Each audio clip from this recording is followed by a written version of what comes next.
محمد Sajjad Kuwait سے پوچھتے ہیں کیا قیامت 15ویں صدی میں آئے گی؟ شب معراج میں حضور صلی اللہ علیہ وسلم نے اللہ رب العزت سے پوچھا کہ قیامت آنے میں کتنے دن ہیں، تو اللہ تعالیٰ نے فرمایا کہ قریب 1.5 دن، اور اس جہاں کا 1.5 دن یہاں کے 1500 سال کے برابر ہوتا ہے۔ اس لحاظ سے ابھی جو 15ویں صدی چل رہی ہے تو کیا قیامت بہت قریب ہے؟ بھائی ایسی حدیث تو میرے علم میں کوئی بھی نہیں ہے، ایسی کوئی رپورٹ اب تک ہم نے سنی نہیں ہے کہ 15ویں صدی میں قیامت آ رہی ہے۔ اللہ نہ کرے بھی لیٹ ہی آنے دیں تو زیادہ اچھا ہے۔ قیامت قریب ہے لیکن پچھلی امتوں کے لحاظ سے قریب ہے، جیسے قرآن میں آتا ہے نا اقتربت الساعۃ، قیامت قریب آ گئی ہے۔ تو قریب کا مطلب یہ ہے کہ، اور حدیث میں یہ بھی آتا ہے بعثت انا والساعۃ کہاتین، میں اور قیامت اس طرح اللہ نے ساتھ ساتھ بھیجے۔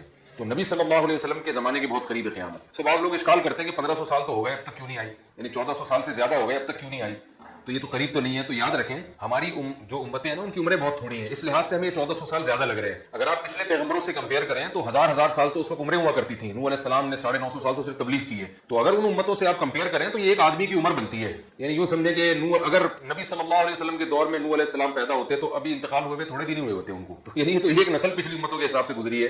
اور تو اس لیے پچھلی امتوں سے اگر کمپیئر کریں نا تو آدم علیہ السلام اور نبی صلی اللہ علیہ وسلم کا زمانے میں ہزاروں سال کا فرق ہے، تو اس لحاظ سے قیامت نبی صلی اللہ علیہ وسلم کے دور کے بہت قریب ہے۔ تو ہمیں یہ 1500 سال زیادہ لگ رہے ہیں، لیکن یہ پچھلی امتوں سے کمپیئر کریں گے تو یہ 1500 سال کچھ بھی نہیں ہے۔ تو اب ہمیں نہیں پتا کب آئے گی قیامت، 15ویں صدی کا تو بھال کوئی ایسی بات نہیں ہے، حدیث میں کہیں تذکر نہیں ملتا۔ البتہ یہ ضرور ہے کہ حضرت عیسیٰ علیہ السلام آئیں گے، حضرت مہدی آئیں گے، دجال آئے گا، سورج مغرب سے نکلے گا اور بہت بڑا جہاد ہوگا۔ حدیث میں آتا ہے کہ اتنی بڑی لڑائی ہوگی کہ اس میں ایک جو لڑنے والے لوگ ہوں گے مسلمانوں میں 1/3 امت بھاگ جائے گی، یعنی جو مجاہدین ہوتے ہیں اس لڑائی میں اتنا سخت فائٹ ہوگی کہ 1/3 بھاگ جائیں گے، 1/3 شہید ہو جائیں گے، اور 1/3 وہ ہیں جو جن کو اللہ تعالیٰ فتح عطا فرمائیں گے۔ تو فرمایا جو 1/3 بھاگ جائیں گے ان کی اللہ توبہ کبھی قبول نہیں کرے گا، وہ بدترین قسم کے بھگوڑے ہوں گے اس وقت، اور جو 1/3 شہید ہو جائیں گے وہ اس وقت زمین میں سب سے افضل ترین شہداء ہوں گے، اور جو 1/3 فتح ہوگی وہ اس وقت بہترین غازی ہوں گے۔ اس طرح کی حدیث ہمیں ملتی ہیں۔ تو جب تک ایسے واقعات وجود میں نہیں آ جاتے یہ اس وقت تک قیامت نہیں آتی۔ اگر 15ویں صدی میں جلدی جلدی سارے واقعات ہو جاتے ہیں تو آ جائے گی، اور اگر نہیں واقعات وجود میں آتے جیسے یاجوج ماجوج نے بھی نکلنا ہے ابھی، تو بہت ساری نشانیاں ہیں جو ابھی پوری نہیں ہوئی ہیں، بہت ساری ہو بھی گئی ہیں لیکن بہت ساری نہیں بھی پوری ہوئی ہیں۔ تو جب تک وہ نشانیاں پوری نہیں ہوتی قیامت نہیں آئے گی۔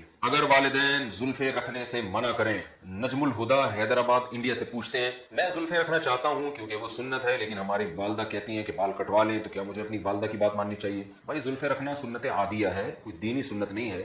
بہرحال نبی صلی اللہ علیہ وسلم سے محبت کا تقاضا ہے، کوئی زلفیں رکھنا چاہے تو رکھ بھی سکتا ہے، نہ رکھنا چاہے تو بھی رکھ سکتا ہے، یعنی نہیں بھی رکھ سکتا۔ لیکن جب والدہ نے آپ کو منع کر دیا تو پھر یہ جو مباح چیزیں ہوتی ہیں ان میں والدہ کی اطاعت شریعت میں اس کی ترغیب زیادہ ہے۔ تو اگر آپ کی والدہ کو آپ کی زلفیں پسند نہیں ہیں تو آپ والدہ کے کہنے پر بال کاٹ دیں اور چھوٹے بال رکھیں، جیسا والدہ کہہ رہی ہیں ویسے کریں۔ والدہ کے احسانات بہت ہیں، اور ان کی جو خدمت ہے، جو انہوں نے آپ کو جو شریعت نے ہمیں بتایا اور جو مشاہدے پر مبنی حقیقت ہے اس کے حساب سے یہ کوئی بال رکھنا اتنی بڑی سنت نہیں ہے جس کی وجہ سے آپ اپنی ماں کو ناراض کر دیں۔ پہلے تو کوشش کر لیں اماں کو منا لیں، آپ مان جائیں پھر بال رکھ لیں، لیکن اماں نہیں مان رہی تو پھر اماں پہلے بال بعد میں۔